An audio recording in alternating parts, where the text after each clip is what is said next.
Astro connect के ज्योतिष कार्यक्रम में आपका हार्दिक स्वागत है।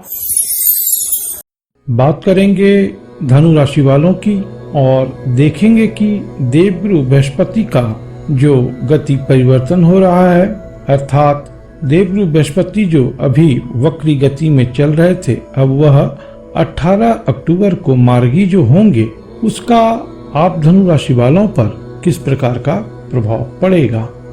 देवगुरु बृहस्पति जो हैं अति शुभ ग्रह कहे गए और यह आप धनु राशि वालों के स्वामी ग्रह होते हैं। देवगुरु बृहस्पति कुंडली में सर्वाधिक भावों के कारक ग्रह होते हैं। जो सर्व कल्याण की बात है या धन संपत्ति और सुख की बात है या संपन्नता या वृद्धि की बात है, ये सभी बातें देवगुरु बृहस्पति के अधीन हैं।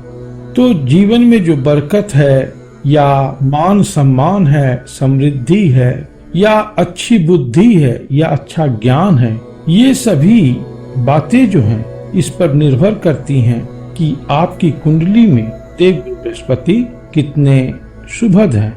अगर देवगुरु बृहस्पति की स्थिति आपके कुंडली में बेहतर है तो इन सभी बातों का जो स्तर रहेगा आपके जीवन में वह उत्तम प्रकार का रहेगा। और अगर ऐसी बात है तो अभी जो है देवगुरु बृहस्पति आपके धन भाव से संचरित हैं। धन भाव जो है सिर्फ रुपये पैसे को ही धन कहते हैं, ऐसी बात नहीं है। जीवन में जो आप सीखते हैं, आपके पास जो ज्ञान होता है, आपके पास जो लोग होते हैं, सगे संबंधी होते हैं, यह भी रिसोर्सेस हैं आपके लिए, यह भी धन ही गिने जाते हैं। तो ज्ञान का स्तर या कुटुंब में जो लोगों का सहयोगात्मक होने का स्तर है, ये सभी बातें देवगुरु बृहस्पति इस समय में प्रभावित करेंगे।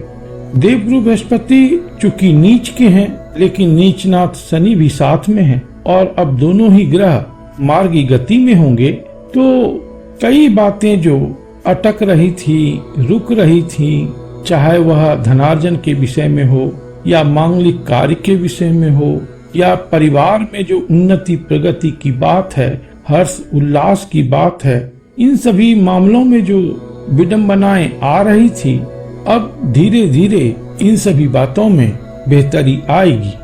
जीविकोपार्जन बेहतर होगा, रोजगार की स्थिति बहुत सुंदर होगी, क्योंकि देवगुरु बृहस्पति का जो दृष्टि प्रभाव है वह आपके नौकरी भाव के अलावा दशम भाव, जिसे कि हम प्रोफेशन का घर कहते हैं, वहां पर भी रहने वाला है। एक बड़ी सुंदर स्थिति जो धनु राशि वालों के गोचर कुंडली में बनी हुई है वो यह है कि धन त्रिकोण में सर्वाधिक ग्रह हैं। धन त्रिकोण का जो भाव है वह है द्वितीय भाव, षष्ठ भाव और दशम भाव। द्वितीय भाव में शनि एवं गुरु हैं, षष्ठ भाव में आपके जो हैं राहु देव हैं और दशम भाव में बुध देव हैं और मंगल का भी संचार वहां पर है। तो बहुत प्रबल स्थिति बनी हुई है कामकाज को लेकर के, व्यापार को लेकर के, धन की प्राप्ति को लेकर के या मान सम्मान में वृद्धि को लेकर के बहुत ही सुंदर स्थिति अभी बनी हुई है। इस समय का आपको बेहतर लाभ उठाना चाहिए।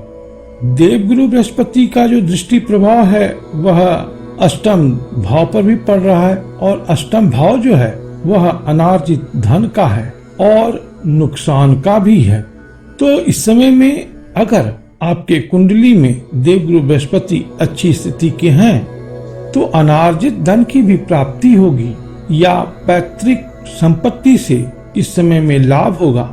और अगर गुरु की स्थिति उतनी बेहतर आपके जन्म कुंडली में नहीं है, तब जो है सो आपको थोड़ा सा सचेत रहना चाहिए, कहीं आप बैड इन्वेस्टमेंट ना कर लें और उसमें नुकसान की स्थिति उत्पन्न हो जाए, इस प्रकार की संभावनाएं हो सकती हैं। एहतियातन अभी आपको थोड़ा सा अपने वाणी पर काम करना चाहिए, नियंत्रण रखना चाहिए। जब शनिदेव वहाँ से संचरित होते हैं तो कई बार व्यक्ति झूठ फूस अधिक बोलता है या व्यंग्यात्मक वाणी अधिक वह प्रयोग में लाता है, कटाक्ष करने की उसकी आदत हो जाती है और ये सभी बातें कहीं न कहीं आपके प्रभाव को कम करता है, आपके व्यक्तित्व को खराब करता है और लोगों के बीच में जो आपकी स्वीकार्यता है या आपका जो सम्मान है यह कम करता है और संबंध में भी इसका स्पष्ट प्रभाव देखा जा सकता है कि संबंध में भी गड़बड़ी आ जाती है। तो गुरु की तरह की भाषा शैली होनी चाहिए, वाणी में गंभीरता होनी चाहिए। आपकी जो वाणी हो वह लोगों को प्रभावित करे, लोगों को रास्ता दिखाए, सूदिंग लगे, वह अच्छा लगे, तब जाकर के गुरु का प्रभाव यहाँ पर मुखर होकर के आएगा।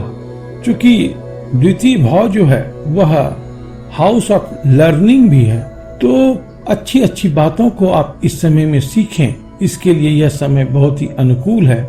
और अभी 20 नवंबर तक देवगुरु बृहस्पति जो है मकर राशि से संचरित रहेंगे, तो इन समय खंड में आप सीखने की तरफ अगर बेहतर ध्यान देते हैं तो आपके व्यक्तित्व में या आपके कामकाज में कालांतर में अच्छा परिवर्तन आएगा, क्योंकि देवगुरु बृहस्पति इसके बाद कुंभ राशि में संचरित होंगे और कुंभ राशि जो है वह कालपुरुष कुंडली के लाभ भाव की राशि है। तो इस कारण से बहुत सुंदर समय का संकेत है और उसकी बुनियाद कहीं न कहीं आज आप डाल सकते हैं। तो अच्छे भविष्य के लिए अच्छी लर्निंग हो, आपका ज्ञान का स्तर अच्छा हो और धन की भी स्थिति अच्छी हो, तो इन सभी बातों के लिए आप इस समय में सकारात्मक प्रयास करें, आपको सफलता मिलेगी। और कामकाज व्यापार के लिए तो बहुत सुंदर स्थिति बनी हुई है, इसका आप अपना बुद्धिमती से अच्छा लाभ उठाएं। उपाय के तौर पर सबसे बढ़िया उपाय है कि बृहस्पति देव के मंत्रों का जप करें, जैसे कि ओम ब्रिंग बृहस्पति नमः, इस मंत्र का उच्चारण कर सकते हैं 108 बार, या विष्णु भगवान का पूजन कर सकते हैं, वह भी आपके लिए बहुत सुंदर रहेगा। बीच बीच में आप मंदिर भी जाया करें और पंडित जी को कुछ दान दक्षिणा देते हैं तो यह भी आपके लिए अच्छा रहेगा। प्रभु आप पर कृपा करें, आप स्वस्थ रहें, मस्त रहें और व्यस्त रहें। ओम नमो भगवते वासुदेवाय।